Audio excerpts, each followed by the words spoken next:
face à Jacques Mukonga Sefou du barreau de Lubumbashi sur un nouveau sujet. La neutralité est-il une forme de lâcheté par la positive? Mesdames, Mesdemoiselles et Messieurs, la neutralité est-elle une forme de lâcheté? Sans blague, ce sujet n'est pas une blague.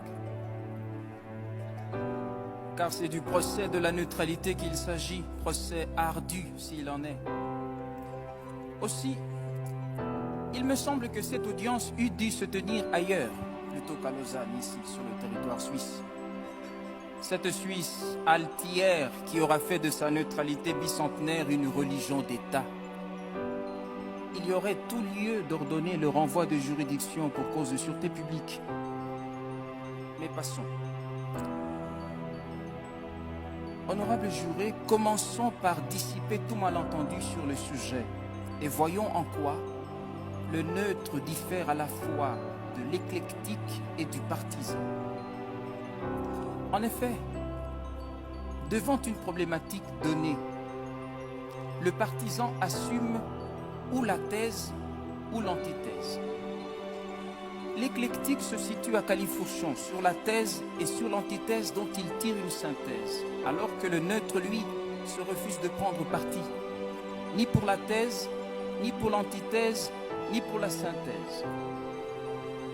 Ni pour l'un, ni pour l'autre des deux antagonistes, ni pour Césaire, ni pour Senghor, ni pour Voltaire, ni pour Rousseau, ni pour ni contre l'avortement, ni pour ni contre la peine de mort. Et pour être contemporain, le neutre n'est ni pour le Grand Barça, ni pour l'autre équipe.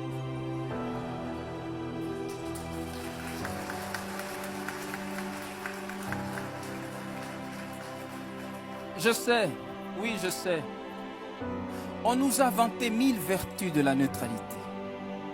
On a répandu que la neutralité serait la sagesse de la prudence, ou la prudence de la sagesse. Que la neutralité préserverait de la vengeance, de l'affrontement, qu'elle garantirait la paix républicaine. On a même soutenu que la neutralité serait gage de crédibilité. Non, ce n'est là qu'une péroraison tonitruante. À dire vrai, Dieu sait que toute neutralité cache une lâcheté qui a honte à s'avouer. La neutralité, c'est de la lâcheté. Est-il besoin de le prouver? En fait, vous le savez bien autant que moi, la raison humaine est jugement et le cœur humain est parti pris. Il en résulte qu'aussitôt qu'éclairé par les données d'un débat ou d'un conflit humain, on ne peut pas ne pas prendre parti.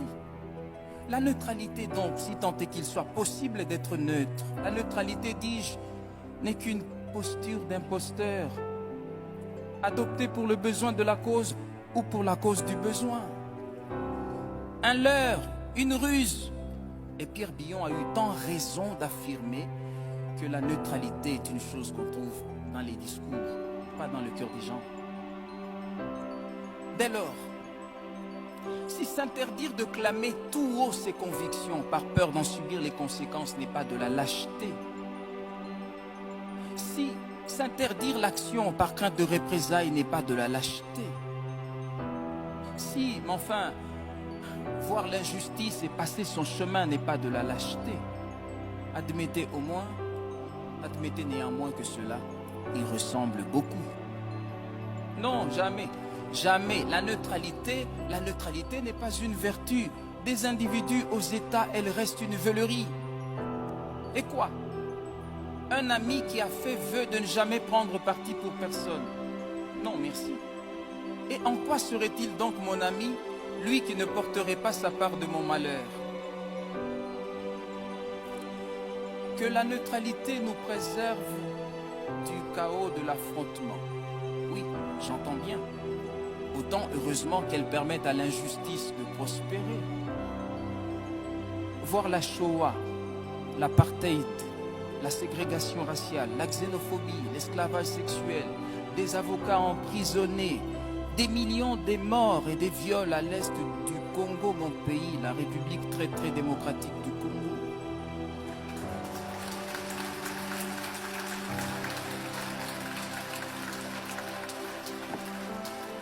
Mais oui, voir tout cela et passer son chemin. Ah oui, mais c'est cela l'héroïsme de la neutralité. Et dire que la paix perpétuelle de certains est à ce prix, comme si, au-delà de la patrie, il n'y avait pas l'humanité. Vous savez, un régime qui opprime son peuple aurait tout à gagner que des États tiers demeurassent neutres au conflit. Mais Desmond Tutu considère avec raison que si vous êtes neutre dans les situations d'injustice, vous avez choisi le côté de l'oppresseur. Car la neutralité aide l'oppresseur, jamais la victime. Alors, on m'objecterait volontiers que la neutralité nous aurait épargné l'enfer libyen, l'Irak, l'Afghanistan, le Darfour, les migrants. Certes, mais comprenez-moi bien, si je conçois que l'indifférence et l'inaction qu'implique la neutralité sont funestes, je n'applaudis pas pour autant des interventions arbitraires, dictées par des convictions parfois insincères. Et encore, toute parturition d'un monde nouveau n'est-elle pas douloureuse? 620 000 soldats tombèrent sur le champ de bataille durant la guerre de sécession qui déchira l'Amérique de Lincoln. Mais il y avait un message de justice dans le crépitement de chaque balle tirée durant cette guerre-là. Oui, ces crépitements d'obus étaient autant de voix qui s'élevaient en chœur pour rappeler, si besoin en était encore, que tous les hommes naissent libres et égaux en dignité et en droit. Les Noirs aussi.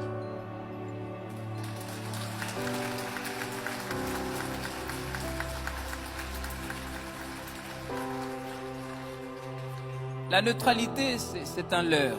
Tenez, le géant d'Asie a promis d'être de toute neutralité, sapristi. Une aubaine pour les roitelets du Gondwana qui jubilent et rendent grâce aux descendants de Mao d'avoir des droits de l'homme une vision aussi grande que leur taille.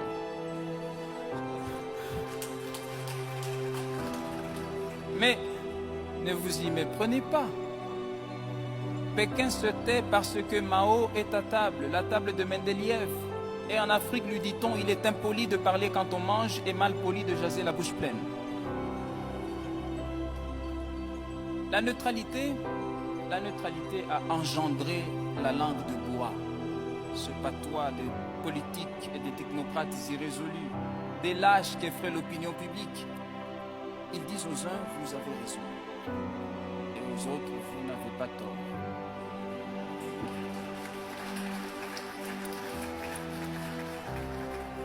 Mais je veux dire, il est honteux d'être sans honte. Est-ce cela la politique? Voilà. Mesdames et messieurs, il ne me reste plus rien à prouver. Oh que si. Vous rappelez que Dieu même a en horreur la neutralité. Ainsi, parce que tu es tiède et que tu n'es ni froid ni bouillant, je te vomirai, déclare-t-il.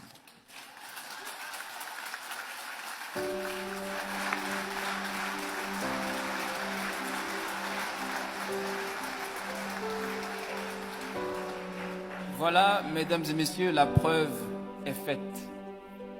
Maintenant, laissez-moi vous dire que j'ai un rêve. Moi aussi, bien sûr, n'ayant pas le monopole du sommeil, Martin Luther King ne peut avoir celui du rêve. J'ai fait un rêve, et mon rêve, le voici.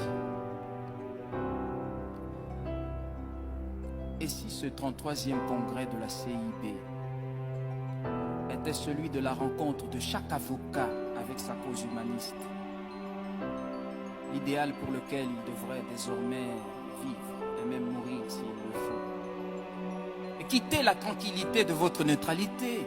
Pour les avocats dignes de la robe qu'ils portent, disait Jacques Isorni, il n'y a que le grand combat, avec tous ses dangers et tous ses risques. Car un avocat sans histoire n'est pas un avocat. C'est tout au plus un fonctionnaire de la justice qui fait ses heures de justice élevant le mieux qu'il peut.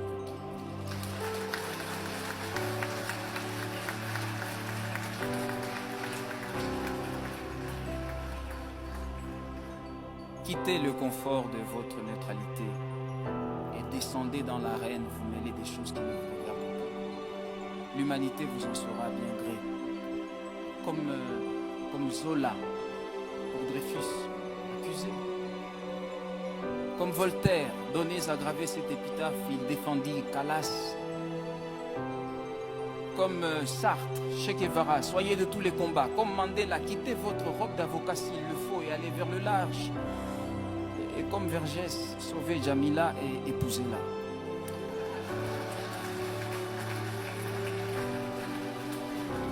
Indignez-vous, engagez-vous,